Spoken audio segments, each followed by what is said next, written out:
In this video, I am going to show you how you can easily block someone on Snapchat.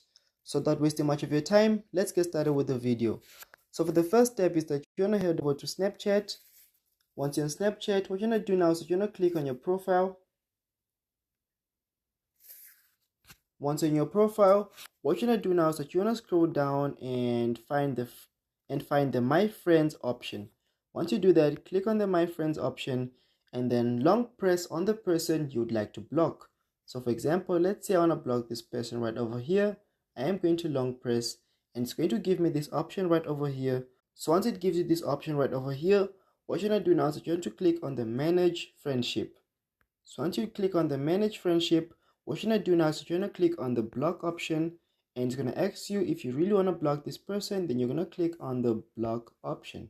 So as you can see, you have successfully blocked someone, and to prove that that person is no more on the My Friends list. So that's how you can easily block someone on Snapchat.